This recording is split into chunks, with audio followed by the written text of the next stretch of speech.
Ladies and gentlemen, welcome to another episode of the Battle of Ontario Hockey Podcast, featuring a Senators fan and a Leafs fan. We're here to talk about your two favorite teams, the rest of the NHL, local hockey, hockey all around the world, and to bring back memories from your favorite hockey teams and players. If you love the Leafs, Sens, B-Sens, NHL, or any other hockey, including the late Belleville Bulls, you are going to want to tune into our podcast. The gloves are off, the buckets are spinning, let's get the chirps flying. Welcome to the BOOclub! Well, guys, welcome to another episode of the Battle of Ontario Hockey Podcast. Things are absolutely rolling with BOOclub Sports. And, of course, Pay It Forward Sports is going to be rolling into 2022 with a pile of fun tournaments once we get over this little hump we're in. I'm Broeky and Flem. That's Flem over there, the regular season champ and the playoff chump. I mean, that's the Leafs. But we've got a special. We got another awesome podcast on, another podcast today, but another awesome guest. Kris Newbury is going to be on later in the show. NHLer, played for the Toronto Maple Leafs. He was he was in a lot of scraps. He talks about that. He talks about playing junior. This guy actually played junior when he's 14 years old. You imagine, and he was fighting. So he's 14, 15 years old, playing junior A, which is played for Brampton Capitals, I think they were. But that's basically your Wellington Dukes, Trenton Golden Hawks. I was going to say Trenton Sting, but that's the jersey behind me. But that's comparable, right? So. He and then he went and played for the Belleville Bulls and won the OHL championship with them, and then played 5 years in the OHL, and then went to the AHL, and he had an awesome career, and he's still playing today. I think he played 17 years pro, something like that. Yeah, 17 years, yeah. He's still playing now for the he's playing against the Tweed Oil Kings. He's playing for the Gananoque Islanders, I believe they are. And so he was an awesome guest. And we're just so pumped because things are really rolling with BOOclub Sports. We got a couple other guests that we've already interviewed for the next couple weeks, and I'm telling you, they're both awesome as well. We had Papineau last week, who was the captain for the Belleville Bulls. Silverstone the week before. Brody Morris the week before. I mean, things are rocking, they're rolling, they're wheeling dealing. I feel like I'm Ric Flair right now, and we just want to keep taking off and getting more awesome guests. And, so anyways, guys, welcome to another episode. How you doing, Flem? I'm doing good, buddy. Before we get into anything, I just want another development, Pay It Forward Sports and BOOclub Sports Land, a new partner of the show, the Smoke and Leaf Cannabis Shop in Napanee. So they are a proud partner now of Pay It Forward Sports and BOOclub Sports. So for any of your recreational cannabis needs, visit the Smoke and Leaf at thesmokeandleaf.com. They can do same-day pickup, same-day delivery. You can go into their shop and get whatever you want. And we're dropping this episode on Monday, guys. So they're running a Monday special for BOOclub Sports. Go into the Smoke and Leaf in Napanee, and you get 10% off any dried flowers. So we want to welcome this new partner onto the show. Thanks a lot for them for coming on. Guys, make sure you're 19 years of age and older. I think most of our listeners are. And you know what? A lot of things with them is pain. A lot of people, especially get older, sports injuries, it's a great way to deal with it. They have so many different methods. I know I've used ones with like creams and stuff. I have a bad back. So it's not just for recreational use, I guess is the word, right? It can be there for just getting through your everyday life. There's, like I say, there's many, many different methods to help you with that. So these guys are the professionals to deal with. And we want to thank them for being our partner. For 2022, they're going to be, I think, 2 coming up. We haven't announced them yet, but when we do, they're going to be the lead sponsor for 2 tournaments, I believe, right, Flem? Yeah, 2 tournaments we've got them on for, buddy. So we're pumped to have them on, and check them out online, thesmokeandleaf.com. And 10% off. Why not go get it, guys? So you know what? If you have some pain you need to deal with, go deal with it. For sure. Yeah. So Broeky, huge day in sports last couple of days. So we're recording on Sunday here, Broeky, but not even in hockey news. The Buffalo Bills, my Buffalo Bills, Bills Mafia, roll through New England Patriots last night. Toronto Maple Leafs 6-5 win. I believe your Senators even won, so fuck me. Pay for it, sports. Oh, buddy, I'm fired up. We're rolling, eh, buddy? So first off, the Bills, the first thing I want to talk about them, we'll just talk about them for 10 seconds. But did you know that they had I don't know if it's the first time, a perfect offensive playoff game? Did you know that? Yeah, they did not punt the ball one time. Touchdown on every drive until the end. No punts, no fumbles, no interceptions. And you know what's crazy? They were playing in like -30 weather too. Yeah. Like that game is set up for a defensive fucking game, and the Bills come up and put up 47 points on New England. Oh, I was loving life last night, buddy. I was going through so many Spanish announce tables. Was New England not like top 5 defense? I think as well. They were top 5 defense in the league. Yeah. Yeah. So that's unbelievable. So good for them.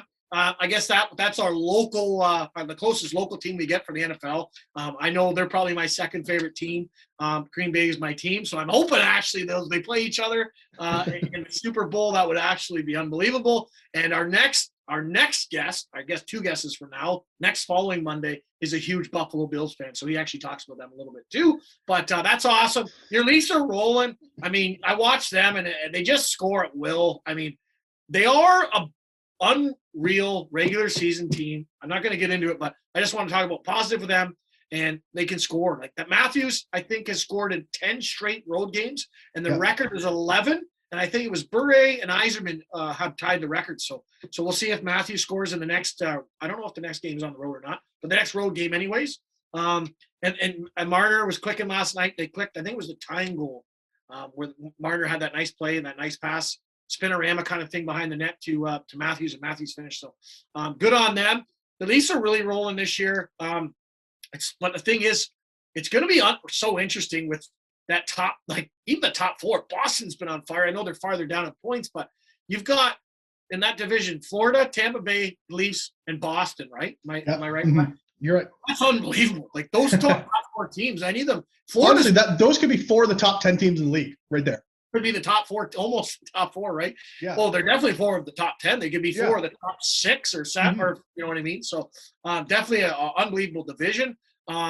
So we'll see if Toronto keeps rolling. To go on with that, we're going to get into it maybe a little later, but I'm just going to get into my sentence first. But Jack Campbell and Matthews are to the All-Star game, and then Ottawa Senators. So Ottawa's won 2 games in a row, guys. They barely played. Honestly, I think they played 1 game in like a month, and then now then they played that game plus the one last night. They were down 3-1 going to the third.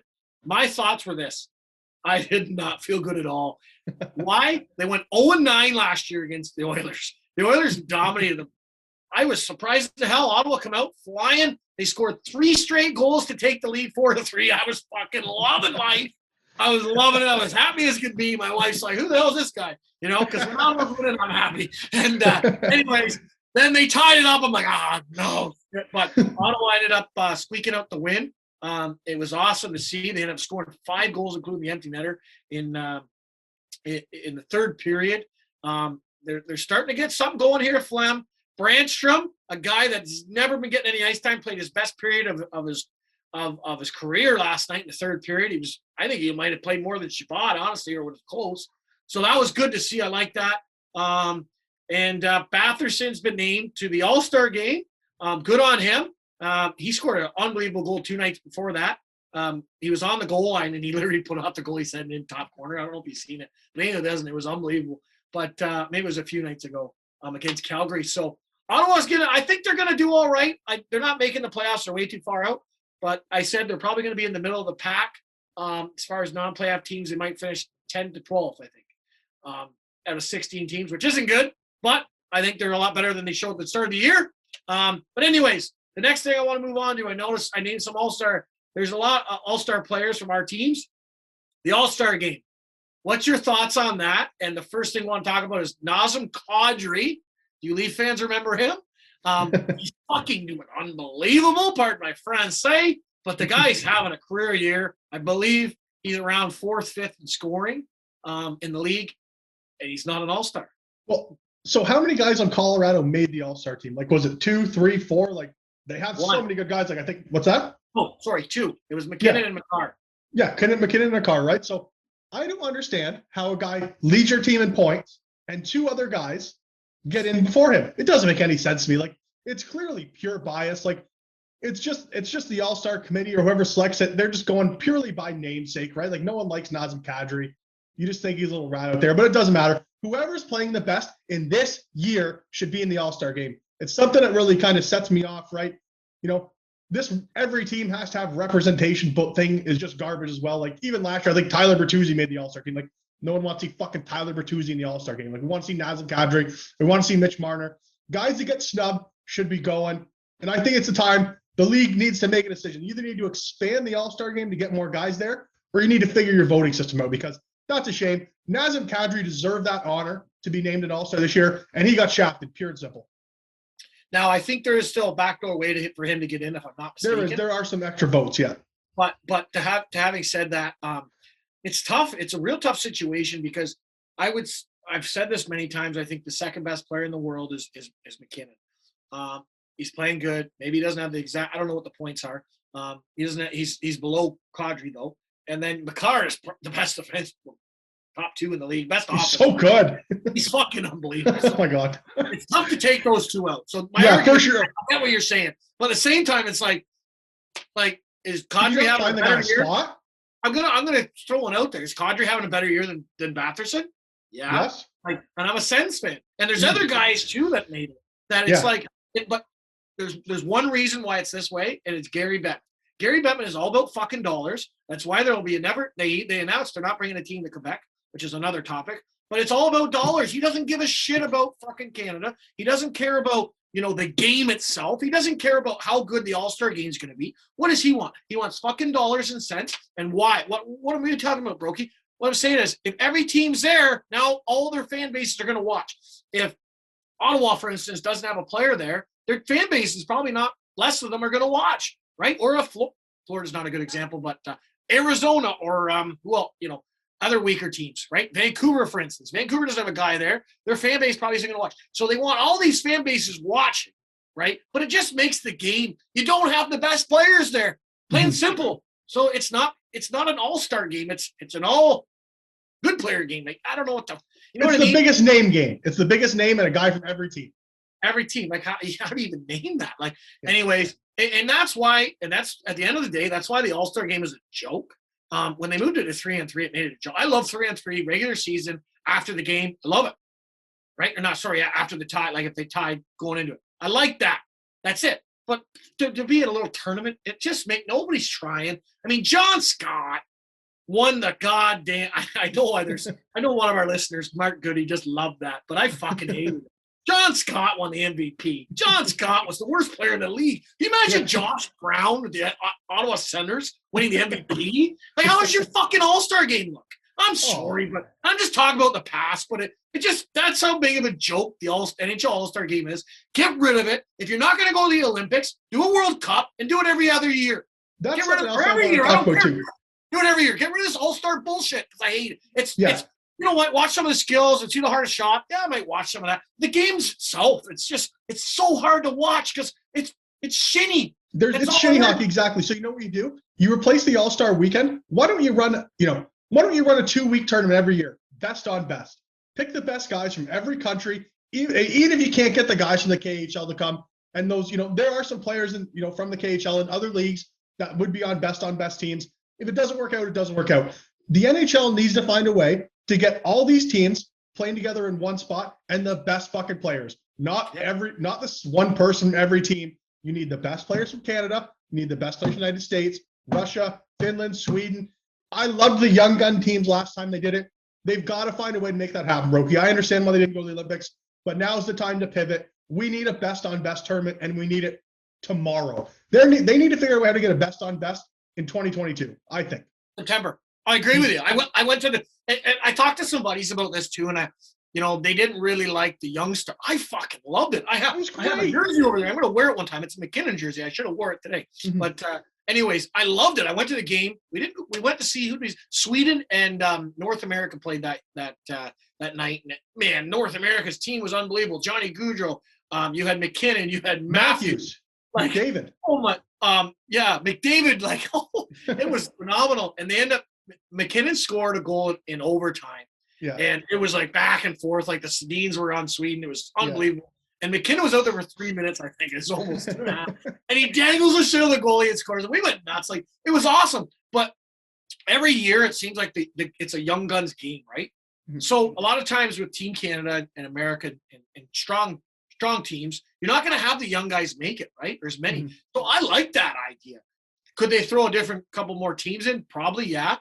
Instead of having, I think it was a Europe team or something, maybe split that up a bit. But try something, guys. Even the World Cup that was, 4 or 5 years ago, is still 10 million times better than this all-star joke. So if you can't go to the Olympics, every other year you should do this World Cup. I really think they should. I think so too. Yeah, and if you cut the Olympics out completely, it is what it is, right? It is. I'm not saying cut it out. I'm not saying cut the Olympics out. I mean, if you end up doing that, because the Olympics is something that it takes 3 weeks away from the NHL year, right? If you can figure out a way that you can make this tournament happen in 2 weeks, maybe a little less, maybe the NHL can still even run during that time. I don't know. There just got to be a better way to do it. I would love for them to go to the Olympics, Broeky. I'm all on board. But I mean, the Olympics hasn't happened in 8 years now. It's time. We need Connor McDavid and Sidney fucking Crosby to play in a team together. It has to happen. And McKinnon and Marchand. Yeah. Mm-hmm. Now. So, sorry, I dropped my pen, which I'm not using. But anyways, I like to play with it. Here's my next 2 things. What do you think about Edmonton right now?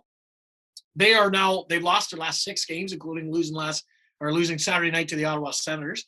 Excuse me. But but seriously, what's up? Do you think they should take on Evander Kane? Oh God, no. There's no way in the history of the world I would bring Evander Kane on any fucking team I ever coached or was involved in. That is just a recipe. That's just a disaster waiting to happen. Like Evander Kane was the best player on the San Jose Sharks last year, and coming into training camp, it's been rumored every single guy on that team went up to me and said, "Do not bring Evander Kane back. They hate him. He's bad for the room." And when guys, we talked to a guy earlier today, Broeky, Stanley Cup champion, and he said, your team needs to be a family. Evander Kane ain't a part of nobody's family. That guy's only in it for himself, and especially with the situation with money, he's just looking out for number one, and that's fine. Hey, do what you got to do. There's no way I would risk the happiness of Connor McDavid to bring in Evander Kane, because we know what it's like dealing with assholes, and it only takes one fucking time before you're done in the Broeky. So there'd be no way I bring in Evander Kane in. And for the Oilers, my take on the Oilers is you can be a good hockey team, but when you do not have a good goalie, you don't look like a good hockey team. So I wouldn't press the panic button in Edmonton right now. Number one, I'd go and find a starting fucking goalie, give it a month, and see how you look then, because the guys just aren't playing the same way they can, because they're always worried a soft goal is going to go in. They're staying on the defensive side of the puck, which isn't a bad thing, but you're just stifling that team playing Koskinen over and over and over again. Smith's not healthy. They need to go out and find a goalie now. That's on Ken Holland. I agree with you 100%, man. I have that type of personality where I like to give second chances and stuff. And I've thought about the Kane situation and, heard what other guys had to say. And I know, like O'Neill said, I might get him on. Is it worth McDavid though?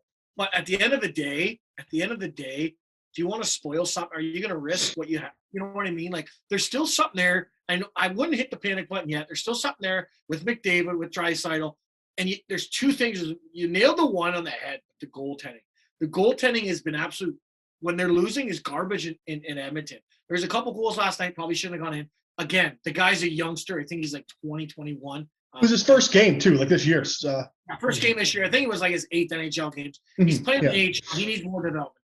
So you can't blame that on him. And it wasn't like he played horrible. Ottawa played really good. Just maybe a couple goals maybe shouldn't have gone in, but that's life.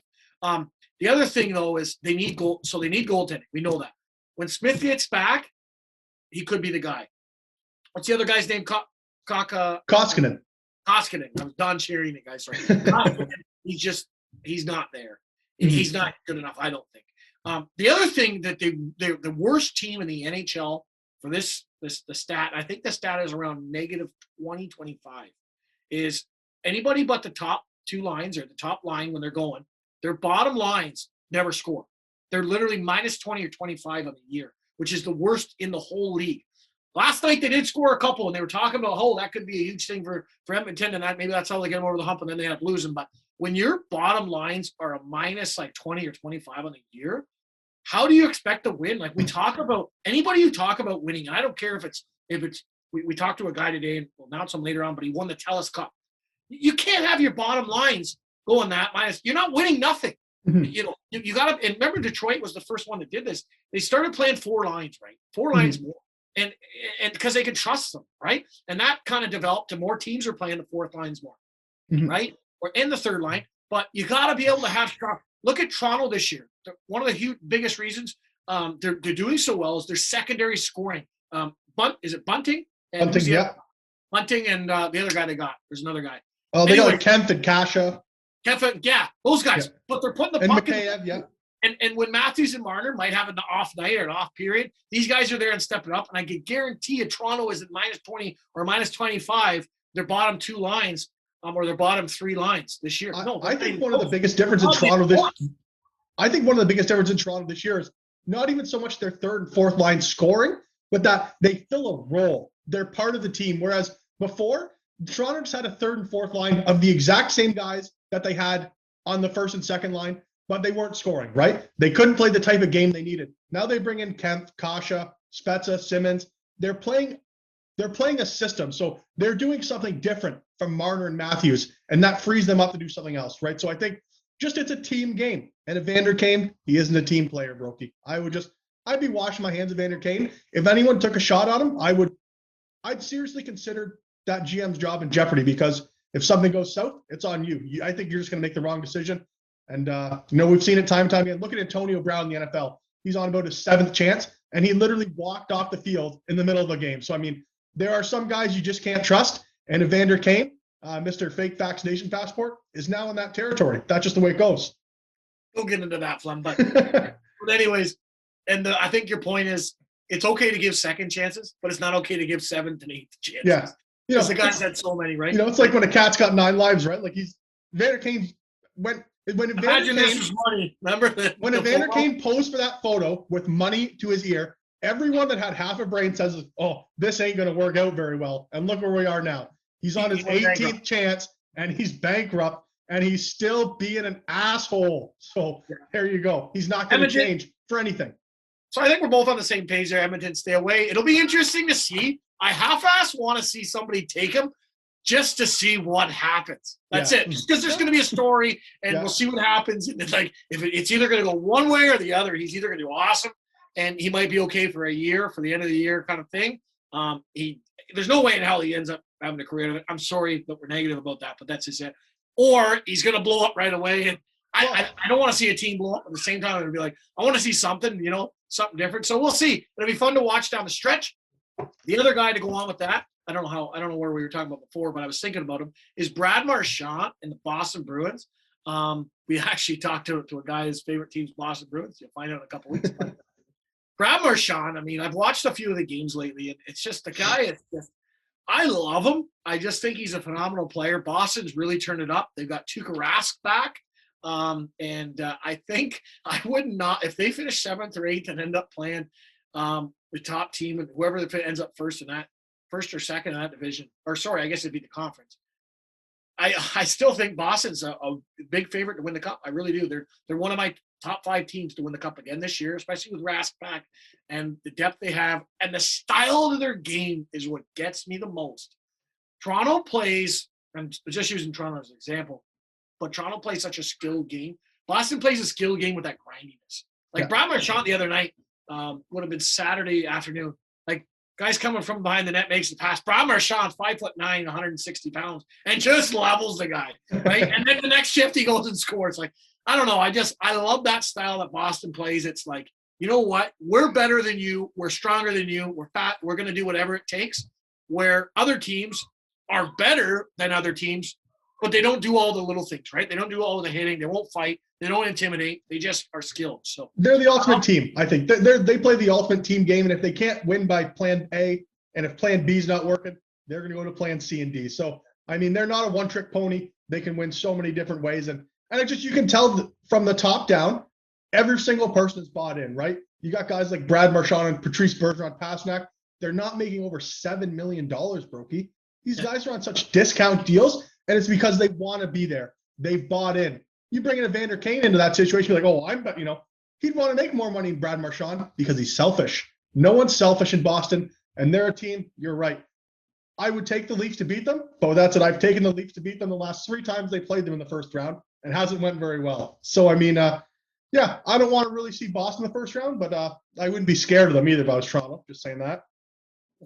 Oh, we might have a bet coming up. Oh, we'll have a bet, Broeky. Toronto will not lose the Boston Bruins in the first round.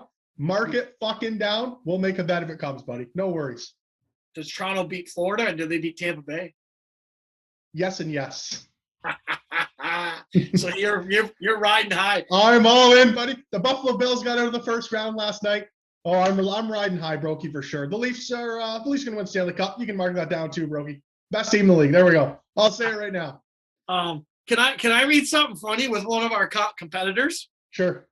So Paul Bissonnette last night, or sorry, the other day he said this, but about last night's game with the Senators. Now, saying that the Oilers at home against the Senators Saturday is the biggest lock in gambling history. Not a chicken dick chance the Oilers lose that game. Let's all save our pennies the next few days and bend the sport book over. If you don't bet them, you're a moron. Well, guess what? Sens won. I hope you lost $1 million there. No, just I wrote on Facebook that that's why you don't watch Spit and Chicklets and you watch BOOclub Sports. All honesty, I love Spit and Chicklets. I love Biz and them. It's they're a fun show to watch. So, and we try to have as much fun locally, I guess, as we can on BOOclub Sports. So hey Biz, we're fucking coming for you, buddy. We're fucking coming. Yeah. So maybe we could talk about Pay It Forward Sports for a minute, Flem. Sure. Yeah. Go ahead. So the only thing, we right now we are looking for local businesses. We've actually end up partnering with a bunch lately, which has been absolutely awesome. We're looking for more. If one of the things that we really, I'll speak as a business person rather than a podcaster right now, is I have a couple of small businesses and I have a lot of people that come to me and say, listen, I need money for this, I need money for that. And if you hand out money for everybody, it can definitely hurt your business, right? And one of the things that we strive to, and we want, it's good to give back, and I give back with my businesses. But one of the things that we strive to do with Pay It Forward Sports and BOOclub Sports is we want to make a partnership. It's not just a sponsorship, but it's a partnership. And the difference is if you partner with us, we're going to look out for your business, right? And and especially with one of our packages, you're going to be exclusively with us. So for instance, the Smokin' Leaf is our exclusive partner for the 2022. So we're not going to be pumping anybody else. We've met with them. We sat down with them. We talked about them. We went over their products. We trust them. There's other companies out there that we have as far as partners goes because we trust them. We don't just go out and get anybody out there.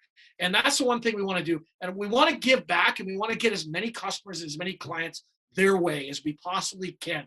So that, yes, they're giving some money to us and to our programs, which we can use for our kids and whatnot, and to our business, but also we're giving back to them. And that's where the partnership is. And that's where I want anybody who's listening that's a manager or business owner, that's what we really strive to do. And we're doing really successful at it. So if you want a business in the Quinte region, and you're looking to partner with us, you're looking to get some more advertising, you're looking to give back to the community, you know what, get a hold of us. Pay It Forward Sports at hotmail.com, payitforwardsports.ca. You can also send us a message on Facebook as well. So yeah, and to head into that, guys, just to go on with that, some of the things that will be going on is the Smokin' Leaf is going to be a lead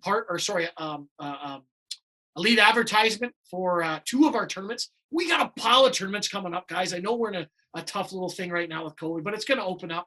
We have 5 local golf tournaments, and I know that sounds like a lot. We had 2 last year. They're all different. They're all geared towards different people, and I'm telling you, all of them are going to be awesome, but they're all different. We're so excited to launch them. They're going to probably be launched within the next month or so. We've got some hockey tournaments coming up. We're going to do a road hockey game. We're going to do baseball tournaments, and that's just leading into the fall. We're going to get back into hockey and possibly some other events and tournaments. So there's a lot of things cooking with Pay It Forward Sports and BOOclub Sports. So you need to get a hold of us, partner up with us, or if you don't own a business, that's no problem, or manager, get out to our tournaments and have some fun. I'm telling you right now, anybody that's been to our tournaments has absolutely loved it. Yeah, well said, Broeky, too. So I think just like we say, get out and enjoy life and you know, and so we kind of talked about the pay it forward sports angle as well, but I mean, the kind of spin off to it is the BOOclub sports angle as well, right? So the Smoke and Leaf recently partnered up with us, and now they're sponsoring an episode for our next guest we're going to bring on here right now. Former NHLer, Toronto Maple Leaf, won the OHL championship for your Belleville Bulls. We got Kris Newbury coming on right now to the Battle of Ontario Hockey podcast. And guys, I'm telling you, he's got so many great stories about his career, 17-year pro career. So yeah, check this out. And do you got anything else to say about news before we get out of that, Broeky? OHL champion, R&R line, Toronto Maple Leaf, and this guy knew how to fight. He was in a lot of them. You got to YouTube him too. Yeah, for sure. So here we go, guys. Brought to you by the Smoke and Leaf. Check them out online, smokeandleaf.com. Here's our interview with Kris Newbury. Growing up in Brampton, Ontario, this guy played 2 seasons in junior A hockey before playing in the OHL as a 16-year-old for your Belleville Bulls and helping the Bulls win an OHL title in 1999. He finished by playing 7 years junior hockey in total, then graduated to the pro scene where he played parts of 17 years of professional hockey, including parts of 3 seasons for your Toronto Maple Leafs. He also played for the Detroit Red Wings, New York Rangers, and the Philadelphia Flyers. He played in the AHL, ECHL, and even a year over in Germany. This guy loves the game so much, he's currently training kids and athletes at World Elite Training Facility, helping coach the Trenton Junior A team, and playing Senior A hockey in Gananoque. Ladies and gentlemen, Kris Newbury. Hey, guys. Thanks for having me. Thanks for coming on, Bob. Hey, We're pumped to have you on. That was a long intro. I'm old. Holy shit. Yeah, well, it's good to see you again, buddy. Yeah, it's good to see you. Hopefully you're staying somewhat busy during this, trying time, but I guess it's a perfect time to reflect a little bit, right? When you got a little bit of extra time, maybe. Yeah, for sure. It feels like before the shutdown, I was stupid busy, but now I feel really bored, actually. So it's good to sit back, kind of relax a little bit, but at the same time, you're itching to get back to work and helping these kids try and get better at hockey. So it's kind of a double-edged sword, I guess. Yeah, for sure. I mean, I know there's a lot of us counting, what is it, the 21st they announce it or something? We're just hoping we can get back to somewhat normal. And, obviously there's going to be some restrictions, but hopefully we can get back to somewhat normal. And hockey can get back being played with these kids and junior and everything else, right? Yeah, absolutely. You look at it and you feel bad for the kids. It's kind of going on 3 years of them not really having any real hockey season. So even for us here at work, since we opened World Elite, it feels like we just get going and then we get shut down again. So it's kind of frustrating that way for sure. Yeah, for sure. Yeah. I think we can appreciate that feeling paying for it sports too, right? It's just kind of, well, I guess you guys we have a lot of tournaments at World Elite as well, but we feel as well it's not good for the game for anybody. But let's kind of talk about your career here. So where do you want to start, Broeky? Do you want to start in the OHL or do you want to get into his pro career a little bit?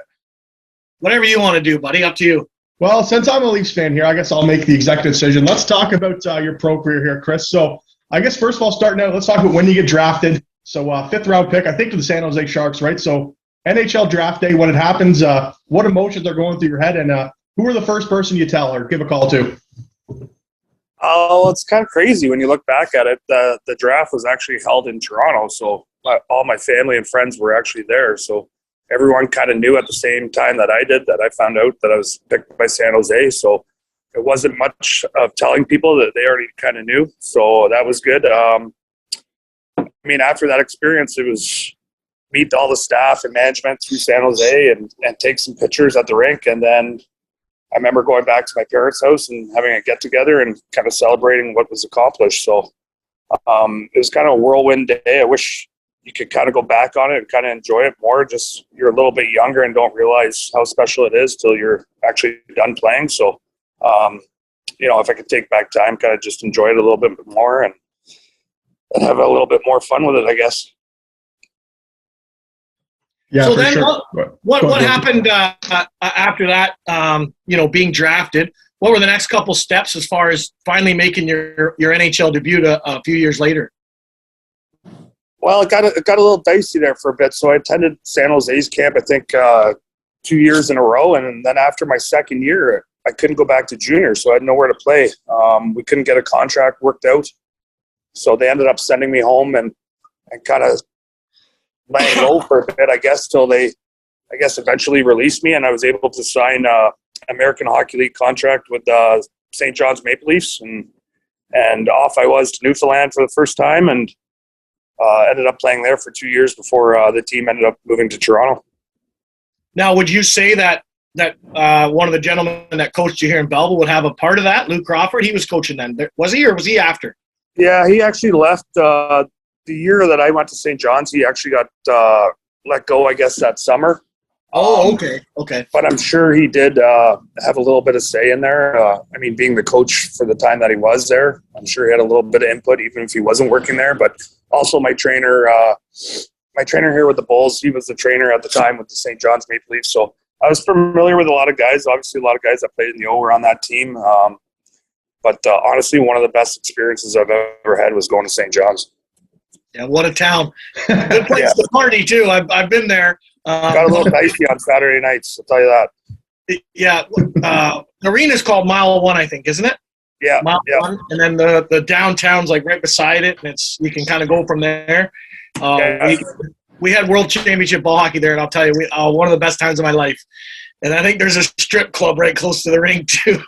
Yeah.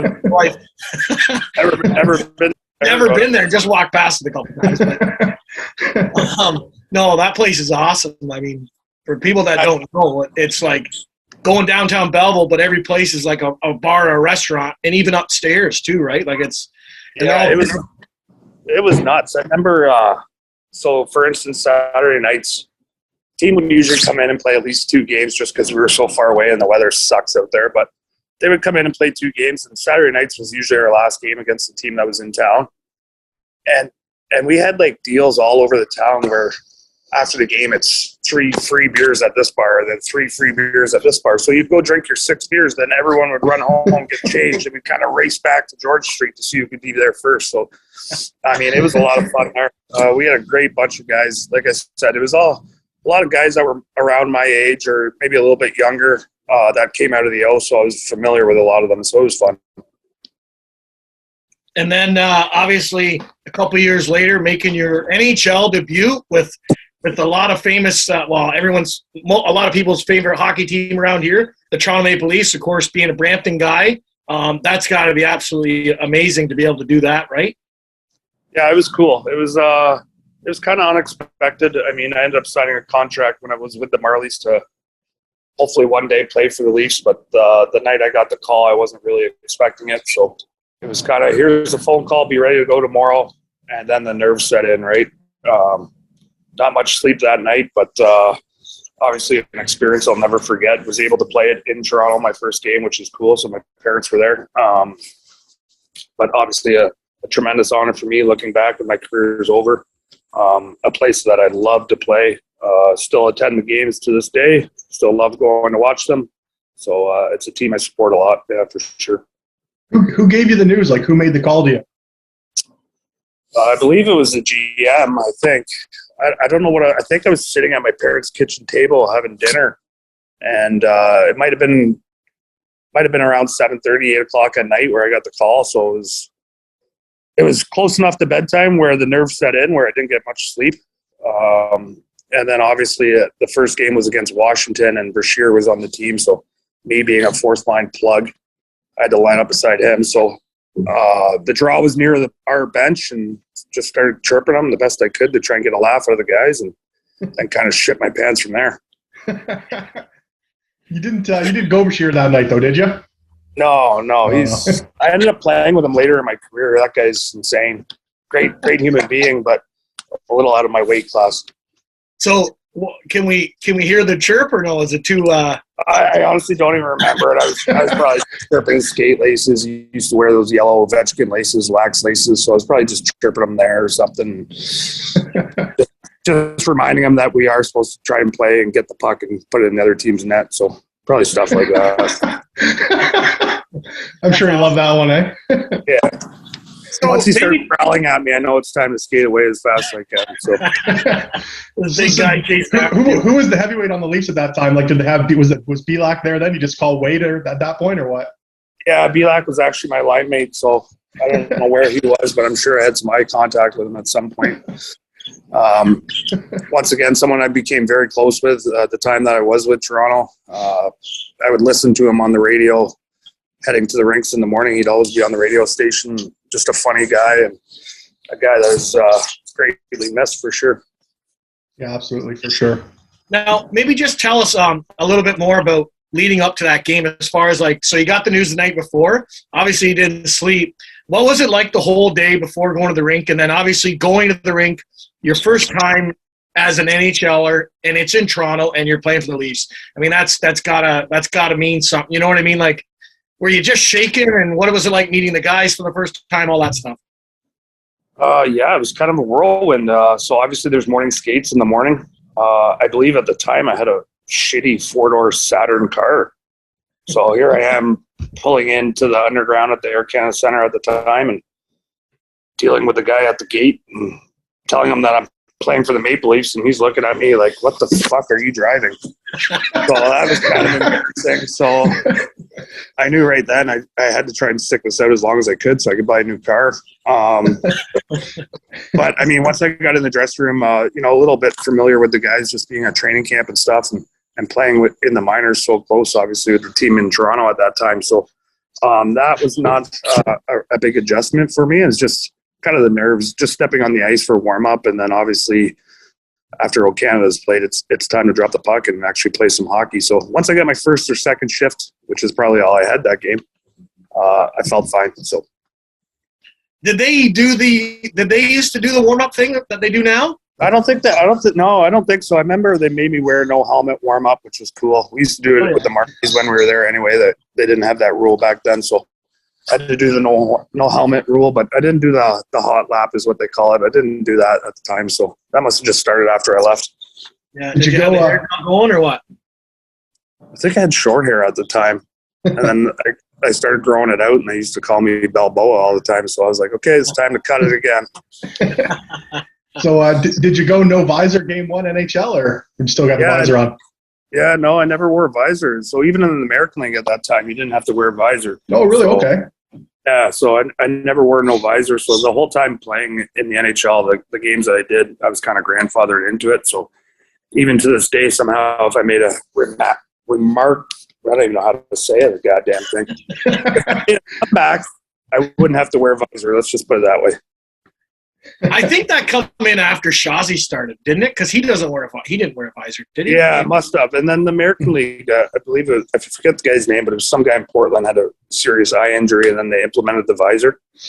Yeah. So that's how that all started. But yeah, it was cool. I never really liked wearing a visor. You get used to it once you have to, but once I didn't have to wear it, it came off right away.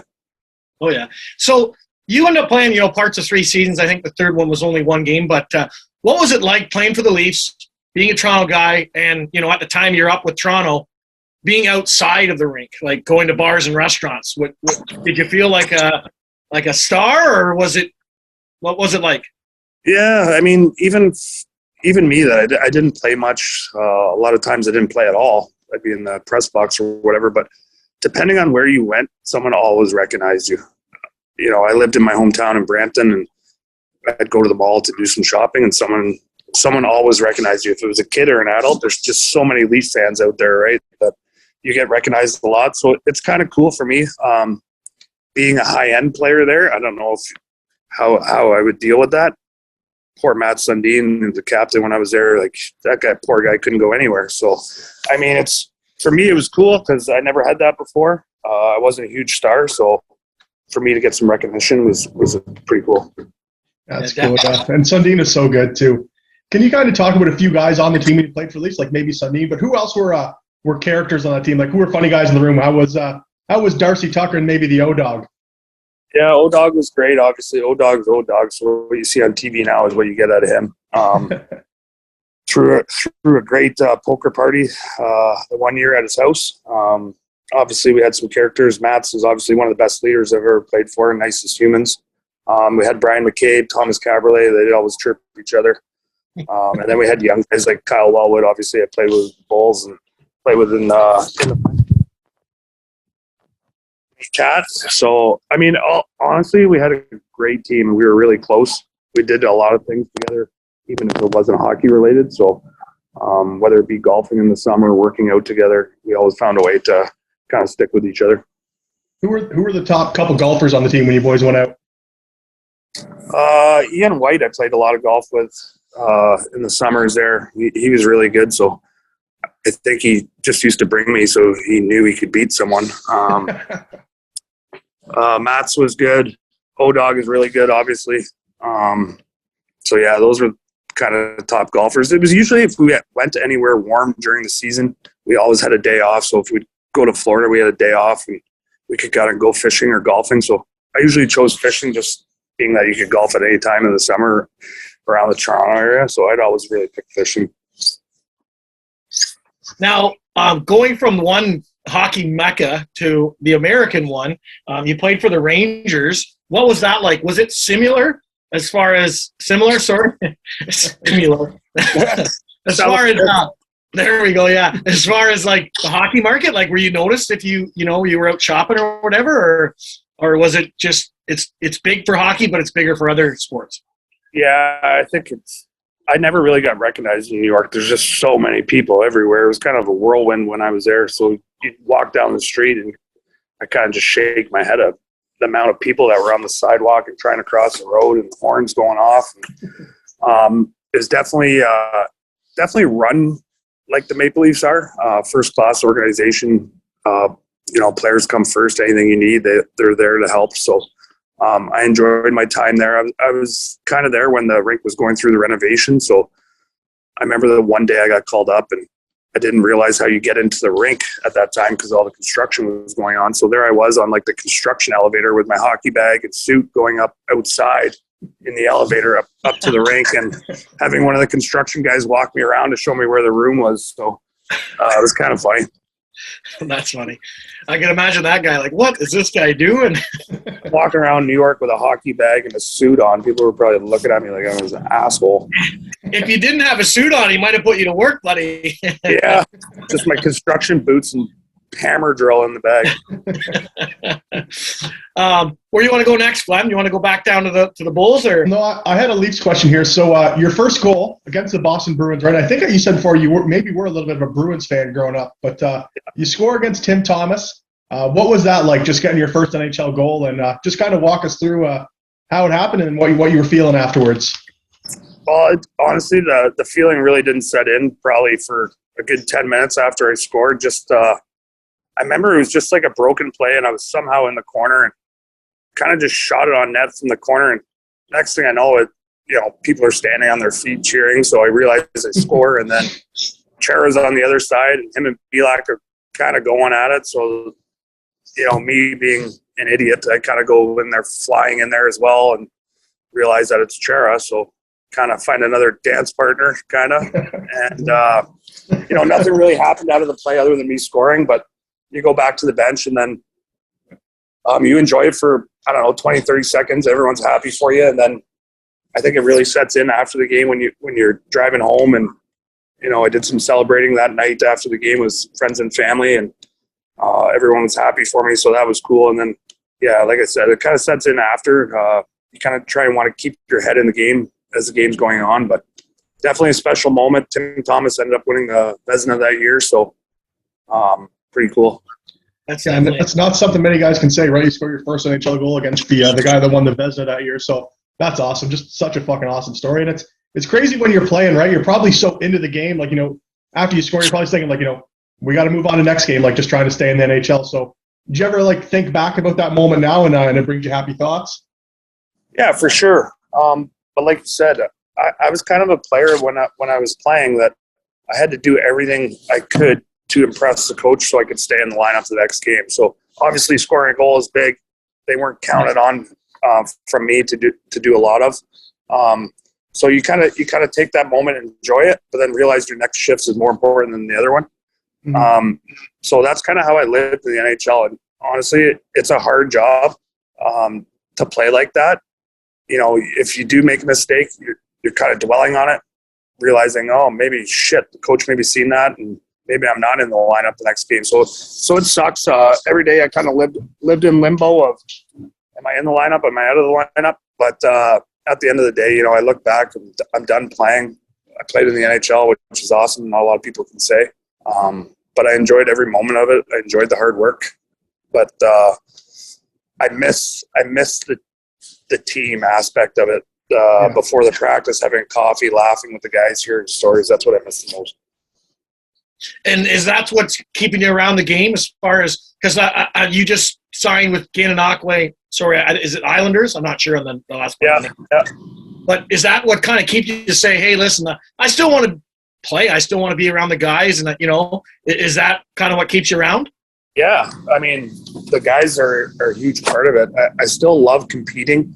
When I do play, I like playing at a high level for I call it men's hockey, but people call it senior hockey, whatever you want to call it. But I like playing at the highest level and being challenged. So the team aspect is obviously a huge part of it. But I'm not going to go out and play hockey and just goof around. I have a competitive aspect about me, and I take everything seriously when I'm on the ice, and especially in full equipment. So people think I'm nuts for doing it at almost 40, but I still enjoy it. So. Well, that's the thing, right? It's all about you. If you want to do it and, you know, you think it's worth it, then why not? But I'm just wondering, I heard you didn't score against my buddy Lovey's on Tweed. What's going on there? Yeah. The place was packed. I was actually, Tweed wanted me to play for them in the summertime, and I didn't think I'd have the time, and nothing really came about it. So I got a phone call from someone from Gananoque, and here I am playing for Gananoque, and my first game's against Tweed, and it seemed like the barn was packed. I don't know why, but it was a good atmosphere to play senior hockey. Didn't end up scoring, and I realized I played senior hockey in Hamilton too, but this league is definitely a lot rougher than that senior league. So a lot of scrums, couple fights. So right away you're kind of thrown back into the fire of, oh, here we go, it's competitive. So that's good to hear. I didn't realize this one was a little bit more rougher. Rough and tougher, but so with that Hamilton one, would that have been played against like Whitby and teams like that? Yeah, so we were in a league with we played Whitby, Dundas, and Brantford were in our league, and then we were hosting the the Allen Cup, I think. Yep, that's the big one. And then COVID hit and got shut down, so we were actually in the finals against Brantford and looking like we were on our way to winning a championship, and then bam, fucking COVID hit. So kind of ruined that, and nothing's happened since then. I haven't heard anything from Hamilton. They haven't started yet, so hoping that starts up back soon, but you never know. Now, would you go and play for them again, or like how would that work? I would definitely think about it. I don't know how it works now. Like, say if they started tomorrow with Gananoque, I don't know if they're considered different league. I think they are because Hamilton's run through Hockey Canada. So yeah. I guess it all depends on work schedule and stuff like that if everything adds up. But I find the hockey in Hamilton's a little more advanced. Obviously, there's some more travel with me living in Belleville, but usually played on the weekend, so sometimes it works out. Yeah, I noticed that too. I only went to one game, but I watched Deserano play Tweed, and I've been to the other ones as well, and it just seems like it's a little bit different. But good to have hockey around here, and good to see you playing. Yeah, if it picks up again, what's that? I should have played in Deserano. They get all the fucking new gear and stuff. I know, you should have done that. NHL team. So where do you want to go now, Bob? You got any more Leaf questions?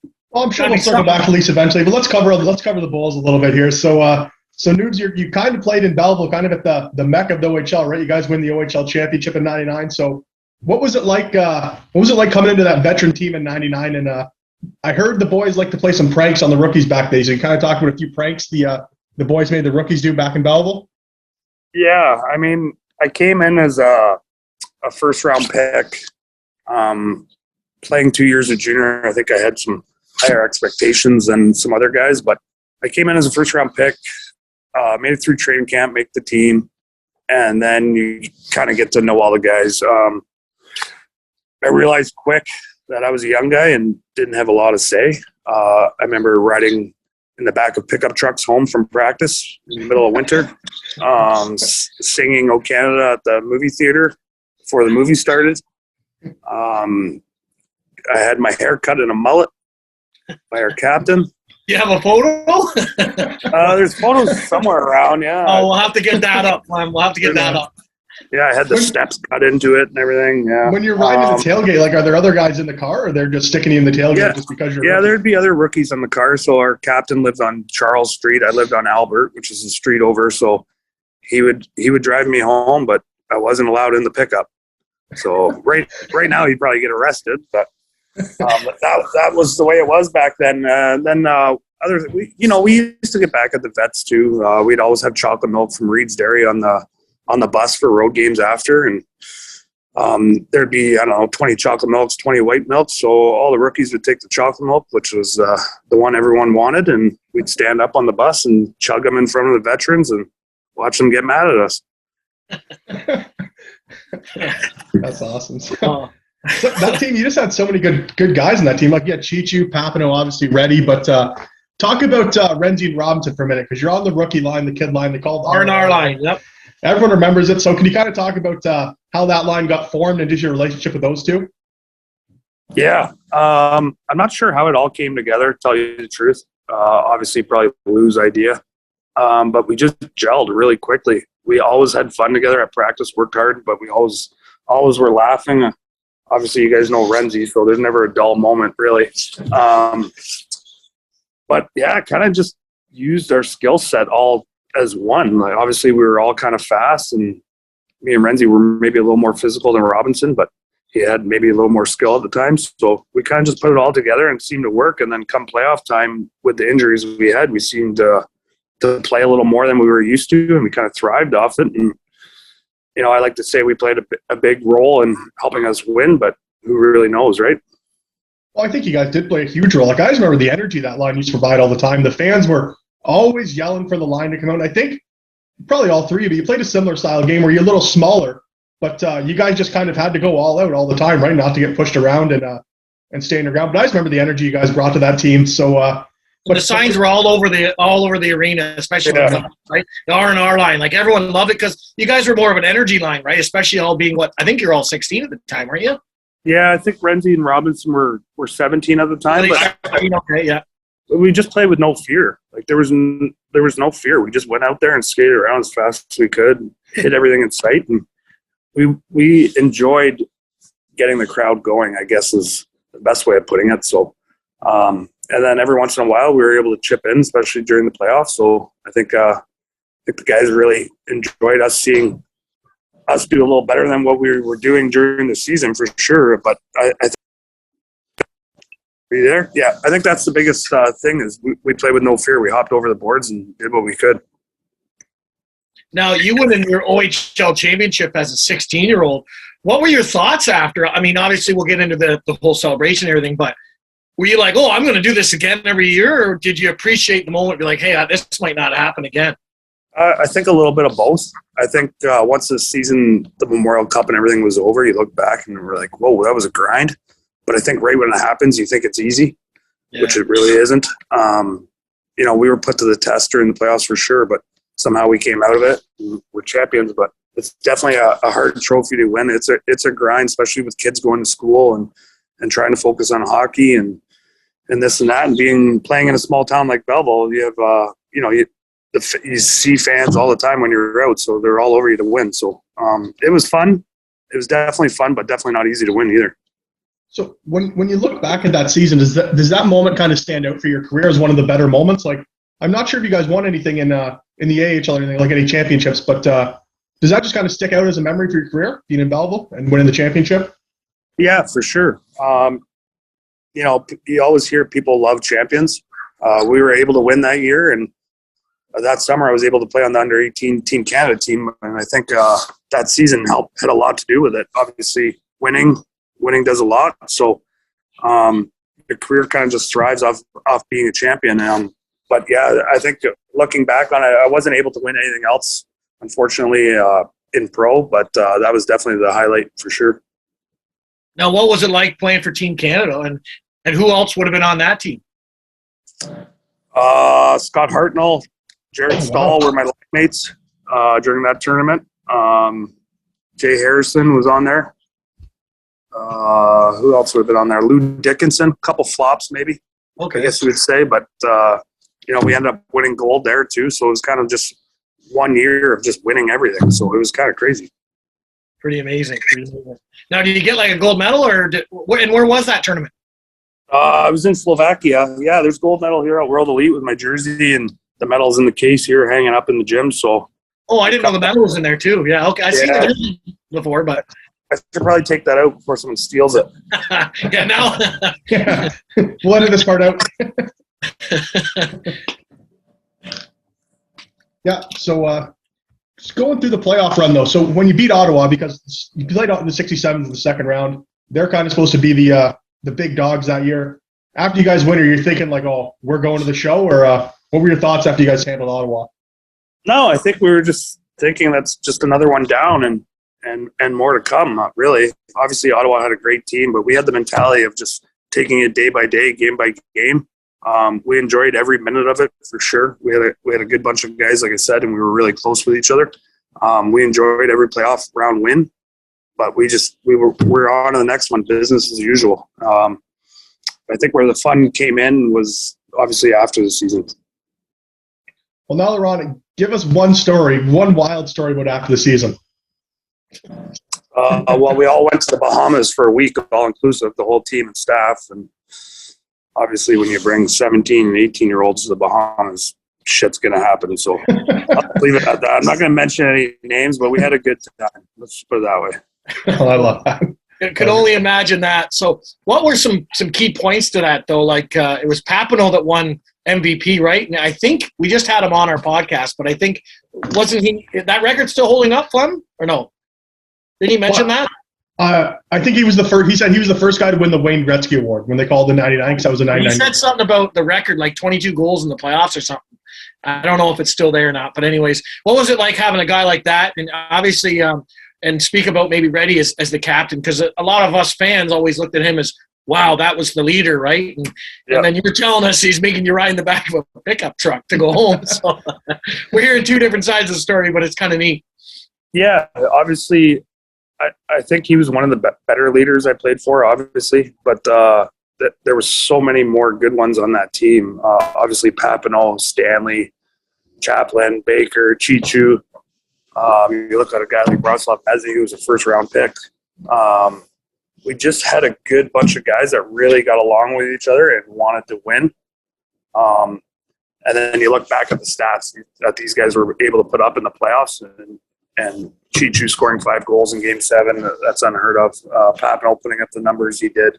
But we had so many good players during the regular season that it didn't really surprise us at the time that it was happening. I don't know how many 40-goal scorers we had that year, but we had a shit ton for sure. So we had a really good team, but I think we just liked working hard and accomplishing things together as a team, where maybe some other teams were more individual, and that's why we were able to succeed, I guess. Just such a deep team, because we were talking to Papineau just last week, and he was saying the third line was, I think, Chris Stanley, Randy Rowe, another guy that works at World Elite, and then I think Kevin Baker was on the third line, like a 40-goal scorer. So, I mean, you guys probably had, 2 40-goal scorers and a 30-goal scorer on the third line. So just an unreal deep team. Yeah, and maybe that's the way other teams looked at it when they played us. We're like, holy shit, we got to play these guys. But I think for us, we didn't look at it that way. We knew we were good, but we enjoyed putting in the work. And then, you got to play against those 3 lines, and then you got to play against us 3 rats. I don't know. Maybe it wasn't any fun to play against. I have no idea. I'm happy that we didn't have to play against that team, and I was able to be on it. But like I said, we enjoyed coming to the rink every day, whether it be for a hard bag skate practice or skills day. We enjoyed coming. We enjoyed being around each other, and obviously after, we enjoyed having fun. I think that's what made it special. And was there any sort of guys that were around the team that made it even extra fun, that, maybe even like a Chris Rutledge, or I don't know who else would have helped out back then, but maybe you can talk about those guys. Yeah, Rutt always had some good stories. Our training staff, everyone from top to bottom was awesome. But yeah, you never get a dull moment with Rutt, obviously, if you know Rutt. Awesome goal. It was little things, like you said, with the pranks. Like, if you owned a car back then, you never knew what you were waking up to in the morning, whether your car be toilet papered or sardines in your vent, or or just dumb little things like that. You know, you were pissed off at the time that it happened, but then you look back on it and you got to tip your hat to the guy that did it. I remember my hotel room, I think it was in the Memorial Cup. I walked into it and I didn't have any furniture in it. It was all on the patio. So just dumb little things like that. I don't know how they get in your hotel room. But yeah, it just made it fun. Did you ever find out who did that prank or? No, probably not. I was just so young. What could I do back then anyway, right? Yeah, for sure. Well, I just had one more question with the Bulls here, Broeky. So Jonathan Chichu, did you know, like, just 5 goals in the Game 7, did you guys know he was going to be a stud back then? I knew he was going to be a good hockey player for sure. I didn't know he'd end up doing what he did in the NHL. I always knew he was good, maybe a 25-goal man in the NHL. But there was something about him that day, honestly. You looked in his eyes. He was determined to be the best player on the ice and obviously scoring 5 goals. And he proved that to everyone. But he just had that look about him that day, that Game 7 day, that he was going to take it upon himself and win us this championship. And fuck, we're glad to have him on our team that day. Yeah, just such a big horse there on that side. But it's even crazy too. If you think like, what's that, Broeky? He scored 50 in the NHL one year, right? Yeah, 50 in the NHL, yeah. Mm-hmm. Crazy, right? 50 goals. 50 I didn't score NHL. Including practice. I wouldn't put yourself down like that because you were a guy that, you keep saying, maybe you're a 4th-line grinder, and you put up a fuckload of points, man. Like, even in the AHL, you're always, even in the OHL, actually, I think you're 2nd all-time in Sarnia Sting points and, 4th in penalty minutes. So, a guy that could score and mix it up. I just look at your stats. I just think it's weird you didn't spend a little more time in the NHL because you're always fucking putting up 50, 60 points in the AHL every year and 200 penalty minutes. Yeah, I think when I look back on it, it was a hard adjustment for me because, like you said, I was counted on for more in the American League, playing special teams and whatnot, and counted on for scoring. But I always had that knack that I was gonna stick up for teammates or hit guys, maybe take some penalties that maybe I shouldn't have, but the penalty minutes always seemed to be there. But I think I had a hard adjustment of kind of just becoming a 4th-line guy. So if there was anything I could do differently, maybe it'd be that, is kind of just have a better adjustment period of relishing that role and staying there a little bit longer. And then, it was kind of the same way, honestly, in the American League. I started on the 4th line and kind of just built up confidence as I went. Mm-hmm. Yeah, confidence is huge. You talk to any athlete, not just a hockey player, but can you hear me? Yeah. Without confidence, you're shot, right? And sometimes, obviously, you talk about being kind of the man and, one of the go-to guys in the AHL. Then you go to the NHL and, you've got guys like Sundin and stuff, and you're going, well, I'm not going to compete with that guy. You're not going to take his spot. It's got to be definitely a challenge. And I think that's what a lot of the guys struggle with is that step. It's such a hard step because you've got, good players in the AHL, no doubt about it. But then you've got the best players in the world on some of these teams. Right? And not only do you got to compete with them and try and take their spot on the ice, but you're competing against them, right? So you might be on the ice against Ovechkin. Well, that's got to be a hard shift to line up against a guy like that, right? So it's definitely a bigger challenge. But hey, you know what? You still got to play parts of 7 seasons in the NHL, so you definitely got to be proud of that. Yeah, I am. It's an adjustment, and some people handle it differently. Obviously, when you're in the American League and you're counted on for points, you can make a lot more mistakes than if you're a 4th-liner in the NHL, right? So I think that's where the hard adjustment period is. You're squeezing your stick so tight at that level that you're trying not to make a mistake, but you're focusing on that part of the game, which I think is hard. You're not just out there playing free. So I learned that kind of after I was playing, but like you said, I was able to play a couple games in the NHL, so proud of that. But if anything I could do differently, it'd definitely be have a different mindset maybe. Yeah, I think that's the step of making the NHL is you never want to come out of the lineup, but then maybe you kind of get lost in the fact that you lose your offensive instincts a little bit and just try not to make a mistake, right? You just always want to be the defensive side of the puck and, just a hard thing. But you had some great times in the NHL. Like you even put up points in the NHL. Like I think you got the one year you got 15 points in 25 games or something with the Rangers. So I mean, you were a guy that could do it all, man. It's an awesome career for sure. Yeah, it was fun. Well, I got a question I want to ask you because we haven't gotten into much of this, but you ended up going to play junior A hockey at the age of 14 years old, and obviously you played 15 when you were 15, and then got drafted from there. What was the decision to go and play Junior A instead of maybe Triple A at that age? You just felt like you were already so far ahead of the guys at Triple A, and you were already developed to play the Junior A, or what was the decision? I think it was a little bit of both. I was obviously a good player when I was a kid, but that Junior A team being in my hometown, obviously they got to watch me a lot. So the decision was at 14, I would play a certain amount of games in junior and then be able to play a certain amount of games with my AAA team. So that's how that all kind of started. But I had this switch, man, I tell you. And once I started playing junior hockey, I turned into a fucking maniac somehow. I don't know what happened.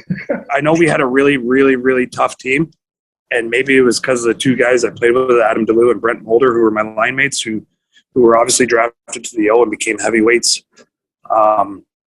in that league. But something switched, and I remember going home some nights to my dad and him looking at me and going, "What the fuck is wrong with you? Like, what has happened here?" And it was just that switch, and I think that's where I got it from. My coach was hard on me, Frank Kernavelli at the time. He believed in me. But anyways, when I stopped playing junior at 14 and went back to my team, him and my dad almost got in a fight in the parking lot because he wanted me to stay and play junior. He didn't think it was benefiting me by going back to AAA. So I definitely excelled when I was a kid, playing at my normal age group. I played a year up near the end of my AAA childhood. But, yeah, there's something about junior hockey, and I think obviously it caught the scouts' eye that this guy's 14 and fighting 20-year-olds, and I don't know. Something weird happened there. When was your first fight? Like, was it a 14-year-old or even earlier than that? Yeah, well, I remember the first real good one was 14. Like, that was full helmets off, gloves off. Let's try and ruin this guy's face. And, like I said, for me being from my hometown in Brampton, half of my high school would show up, for Thursday night games in Brampton and junior. So the place was rocking. They all expected me to fight, the whole week leading up to the Thursday night game. Are you going to fight? Are you going to fight? You're playing Milton. Who are you going to fight? So there was some expectations for me to fight, but at the same time, I loved doing it. I never thought to myself, what the hell am I doing until after my career was over. So how'd you make out in that first fight then? Yeah, I made out good. I like both those years that I ended up playing junior for the Capitals, I honestly can't say that I remember losing a fight, but I was playing with no fear. Like I said, I think those two guys on my left and right wing kind of helped me out a lot. I was playing free. I wasn't scared of anyone, but I definitely fought some big guys. And for 14, 15, fighting guys that are 20, 21 years old, I don't know, there's got to be something wrong with you. There definitely was at that point. Even guys now that they talk about, he's only 16, right? He's only 16. You're 14. That's 2 years, but 2 huge development years for kids, right? So definitely a big difference. So you must have been one of those kids that developed a little early, though, eh? Yeah, it definitely was. And then honestly, looking back, I think just practicing with junior guys, maybe a lot better. Obviously, the pace is a lot higher. You're playing with basically young men. So to win battles out of the corner in practice and stuff is benefiting your game, which you don't really look at it at that time. But looking back on it, you could say it helped you. So I think that's what helped me maybe towards the end of my first year with Belleville is, I've been doing this for, almost 3 years now. So why can't I now? Exactly, yeah. And then just looking into Belleville, when you got drafted to Belleville, what was your thoughts on Belleville? Have you heard of Belleville? It's obviously back then, especially a small town. And now it's funny looking at it. Now you live here, so it's a full cycle, right? Yeah, never heard of Belleville in my life. To tell you the truth, I went to one OHL game before I was drafted, and that was in Peterborough. The GM brought me down just to kind of witness a game, kind of check out the arena, meet with staff, kind of thing. So I thought I was going to get drafted by Peterborough, I'll tell you the truth, but I never, ever heard of Belleville. I didn't know where I was till I came to training camp, to tell you the truth. And now, I don't know how many years later, 20-something years later, look, I'm living here, calling it home. So just a city that I really enjoy. It's small, different than Brampton, but lots of stuff to do and good people. So it's funny, the guys, because I played a little bit of junior in Toronto too, and you'd say Belleville, and like nobody knows where Belleville is. You always have to describe it. It's that city before Kingston. Yeah. Oh, that one there, like no idea. It's not their mind. even back then, like if you would have told me Kingston, I probably wouldn't even knew where Kingston was, because just being a Toronto kid, we always played Milton, Georgetown, Burlington. We never really came this way to play hockey, to tell you the truth. Maybe in tournaments, but you don't get to come to Kingston unless the tournament's being held there, right? So, yeah, no, for sure. And then obviously, playing 17 years pro, and then bringing the cycle back. And now you got a girlfriend here who actually probably taught her family's probably taught 80% of Belleville how to skate. I got to look forward to getting my little guy when he gets a little older out to get Nicole out with him. But, congratulations. You guys are expecting a little one too, right? On the way? Yeah, due in March. So super excited about that, a little girl. So we're stoked about that. We're running around trying to make sure we have everything ready to go. And definitely an exciting time for sure. Yeah, so sounds like you're a pretty busy guy, other than the COVID stuff that's going on right now. But once that opens up, things will be pretty busy for you. So congratulations on the little one on the way. Yeah, thank you. Yeah, I like to stay busy. I don't like sitting around. I don't know, ADD maybe. Yeah, I hear you there. Well, Flem, did you have any other questions you want to go over, buddy? I just want to, I did have one. So can you kind of talk about how different like hockey was back then growing up as it is now? Like you're saying, like you're fighting at 14, like nowadays kids aren't fighting at 14, right? There's barely any fighting in the OHL. So how different was the pro game compared to now? Yeah, I think it's changed a lot. Obviously, I think it's done some good and some bad. Obviously, the game, I believe, is a lot faster, a lot more skilled, which is great. That's a benefit to the kids putting the work in as their child. But yeah, like you said, I'm playing junior hockey. The other team scores a goal. I get a tap, on my pants. We go out and fight. We try and change momentum. Now you never really see that. I mean, I don't think stage fighting has a place in the game anymore, but do I want to see it taken out of the game? No, I don't think so. I think it benefits a team a lot. Obviously, sticking up for teammates is huge. That makes you a good team guy, right? So it's definitely changed a lot. I watch some games, and just being a hockey guy, I'm thinking to myself, well, maybe if that guy would have fought the other guy during that, maybe it would have changed the game, right? So that's the way I look at it. I look at a team first. What can I do to help the team win? If it means to fight and change the momentum, that's what I was willing to do. So, yeah, even coaching me, helping out with Trenton right now, you see it a lot too, right? So the kids, I don't think I've seen a fight since I've been there for 3 months. So a little bit different. You were guaranteed to see 3 in one game when I played. So, yeah. Yeah, the game's changed quite a bit, and now they've got to wear cages, don't they? At that level, yeah. So that definitely goes against the fighting aspect, right? Not too many guys want to punch a cage anymore, but things have changed, right? It's I think part of it for the good, but also, like you say, you got to keep it in the game too, right? It does help police it, I believe so, and I think Fleming's on the same page as well. For sure, yeah. Now I think if you hit a kid in the head, you get a 2 and a 10. So I don't know, unless you're going to punch him in the shins, I don't know how you're going to do that. Yeah. What about any good? Did you have any good brawl stories in the minor league? I was looking at your fight card today, and it just seems like, man, in the AHL there was some good line brawls. Any good stories to stick out from those? Yeah, the one that sticks out, I don't know if it was 1 or 2. I know it was 1 for sure. But the year of the lockout, we played at the ACC when I was with St. John's, and we played against Binghamton, which is Ottawa's farm team, and they had McGrath and Emery and a couple other heavyweights anyway. But we did have a huge line brawl in front of, 18,000 people at the time. So there was no NHL hockey that year, so we ended up playing 2 games there. Huge line brawl. McGrath ended up fighting one of our heavyweights, McDonald, I think, and then they started going at it in the penalty box as well. But yeah, it was a 5-on-5 line brawl. Fans were going nuts. And then the next day we played them again. So yeah, that was probably the best one that I enjoyed. I was on the ice fighting someone as well. Can't remember who, but I think it was better for the fans just not having NHL hockey and then seeing some excitement. So we kind of brought it that year. Now, what was it like the next day? Did the same thing? Did anything carry over from the night before, or? I think there was a couple fights back then. The year of the lockout, the American League turned crazy, right? All the heavyweights came down and played in the minors. So every team had 2 or 3 of them. I remember Syracuse had 4 or 5. It was fucking hell going in there. So yeah, there was always one or two fights. I don't know if there was a actual like line brawl the next night, but I believe it was the first game that we had it. And I remember, I call him Big Ern Grattan, but he was kind of a maniac at the time. So it was good for the fans. They enjoyed it. Was there ever a time where you're like, because you just mentioned Syracuse, where you're just dreading playing a game because you're like, I got to fight this guy and I don't want to get my ass kicked?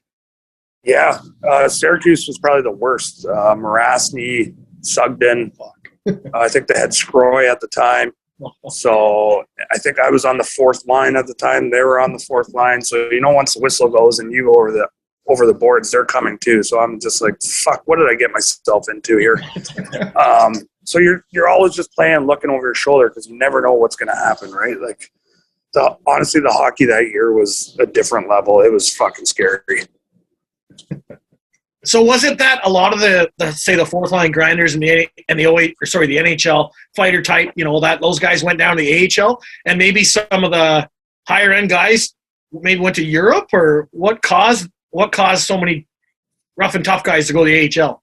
Well, I just think it was the younger guys, right, that were trying to make their mark in the NHL. The teams wanted them to still play. So, back to McGrattan, he was probably playing in Ottawa a little bit and then send him back down, right? They don't want him sitting out a year. So it kind of had a trickle-down effect. If you were a fourth-line guy at the time, maybe you're out of a job. I don't think a whole lot of guys went to Europe just because you didn't really have that veteran rule back then, right? You could carry as many old guys as you wanted. So the old guys were usually your skilled guys, and then you had the younger core of just absolute chaos going on out there. Now, who would have gone down with the Leafs there? Anybody like high end skill or anything, or best player? Harold Druken was probably sent down from there. Koliakovo might have been at the time, the D-man. Wellwood probably would have stuck with the Leafs. Brendan Bell, maybe. Okay. Guys like that. Telquist, remember Telquist, the goalie? Yeah, Telquist, yeah. Yeah, he was down with us. So, yeah, we had a couple of trickle-down effects. Nathan Parrott was on our team. Okay.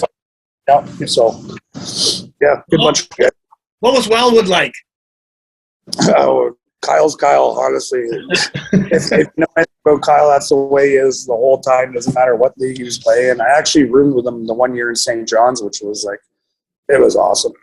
I'd wake up at 4 in the morning to go to the washroom, and he'd be out playing, the new MLB fucking video game and have 12 Coronas in front of him, 3 in the morning. So he was very mellow and didn't really have many cares in the world, but obviously a fabulous hockey player.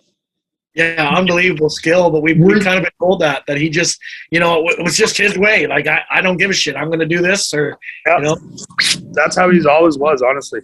Were you on the Bulls the year that Wellwood got traded for Spezza? Were you already dealt at that time? I was already gone at that time. You already gone then? Okay, yeah.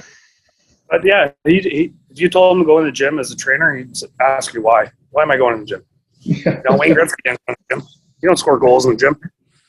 So that's just how he was. But honestly, he was a huge part of our team in St. John's that year. It seemed like if we went to a shootout that whole season, he was the guy that shot third or fifth, and he'd always be the guy that scored the game-winning goal for us. So just very laid back and mellow and terrific hockey player. Unbelievable skill, yeah. So good. Skill that he had was so good. Unbelievable, yeah. Yeah. Now, you did play a year over in Germany, right? Yeah, I played 1 year in the Dell, yeah. What was that like? It was good and bad. The hockey was great. Atmosphere in the arenas were great. So our home rink held about 5,000, and it'd be sold out every night. But then you go to places like Berlin or Munich or whatnot, and they'd have 18,000 people there every game, standing, chanting, singing. Really, really good hockey. But for me, being later in my career and a little bit older, going to a different country, not knowing the language, I was way up north. So it was more like country lifestyle and by yourself. So they put you in apartments by yourself, and they give you these little dinky cars, and you don't know where you're going or what you're doing. So I wish I would have maybe, I don't know, I guess wish isn't the right word, but maybe went over a little earlier in my career, maybe enjoyed it a little more. But me being older in a different country and no family or friends there was a little hard. But the hockey was great. The team was good bunch of guys. So that was all great. Did you ever consider going over to Europe a little earlier?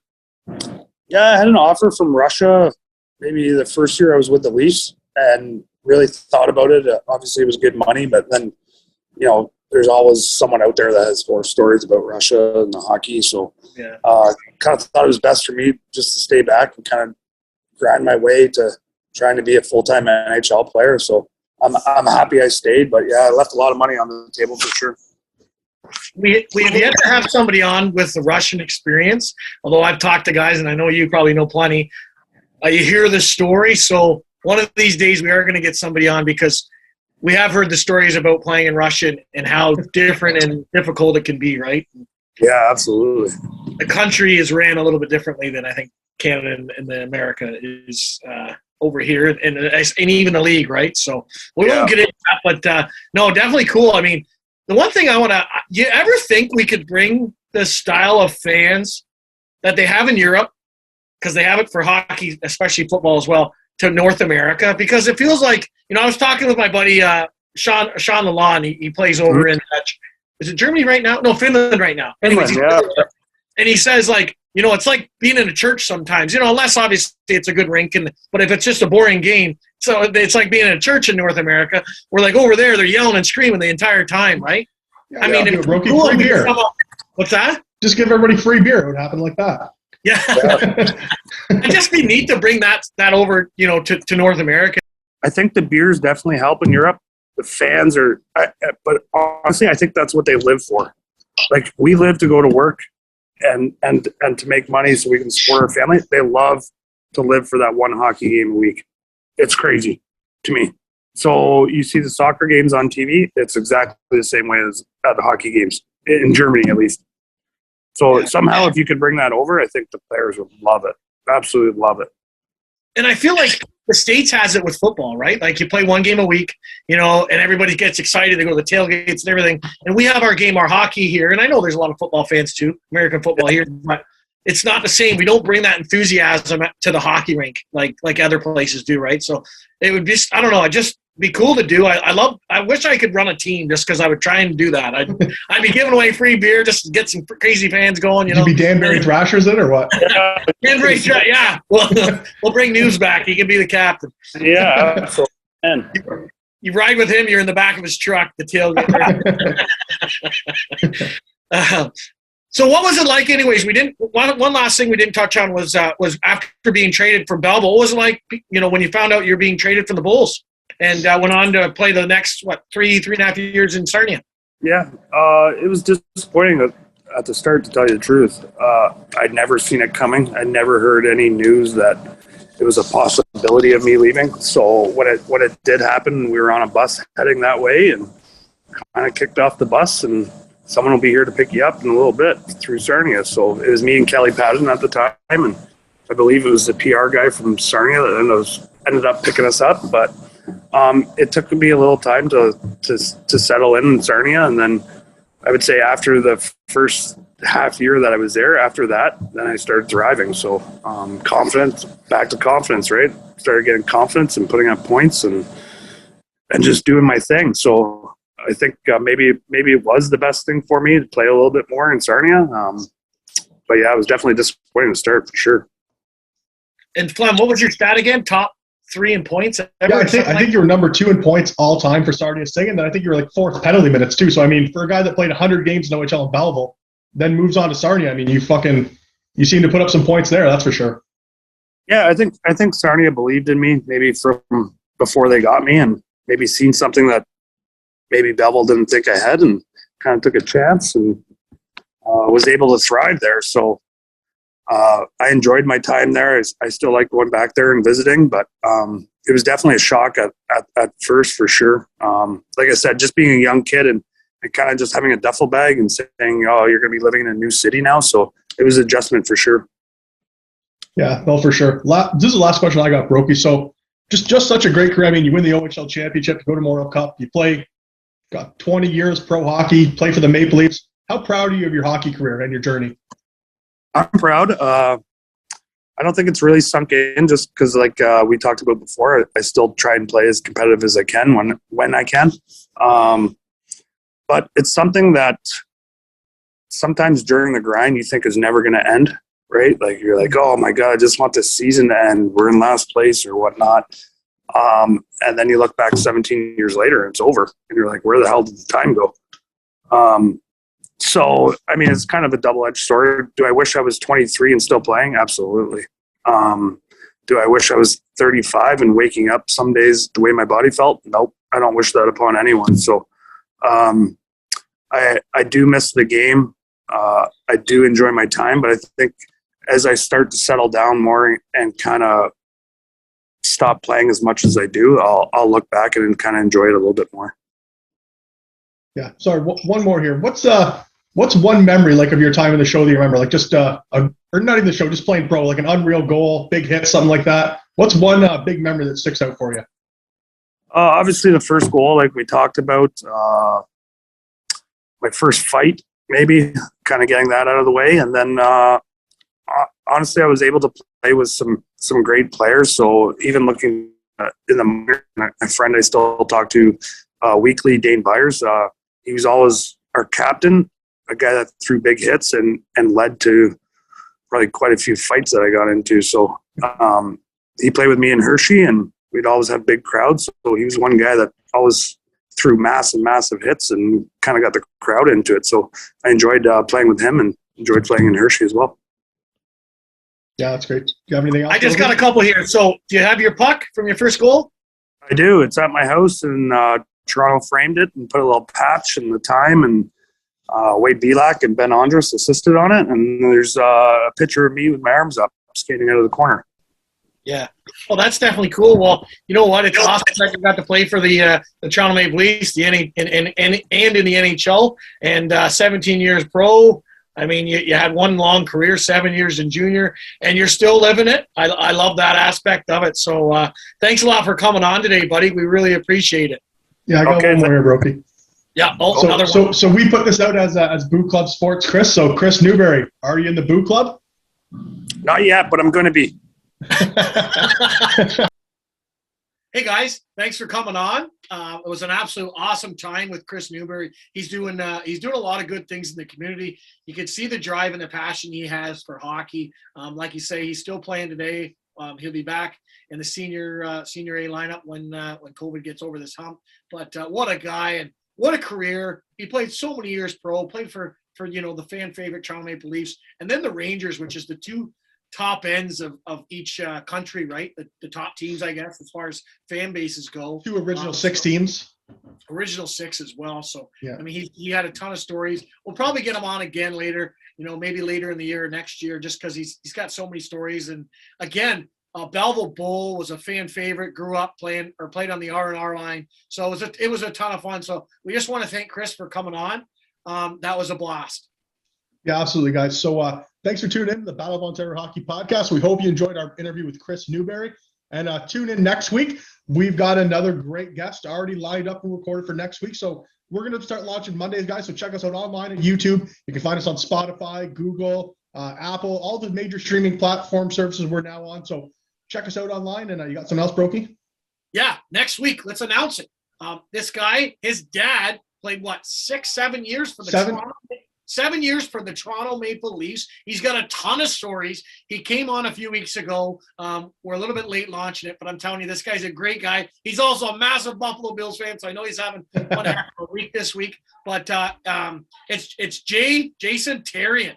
Greg Terrien was his dad. I actually played with his brother a lot. What a guy. What a character. He talks about Wendell Clark and his dad. I won't tell the whole story, but end up finding him in the closet at a party he's not supposed to be at. There's a ton of fun stories like that.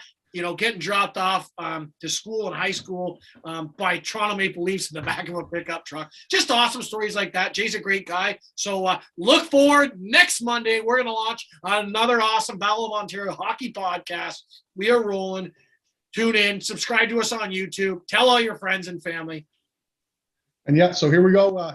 Wheeling Dealing, Kiss Stealing, Son of a Guns, and Jeff Brokema. Are you in the BOOclub? BOOclub, baby. I'm in.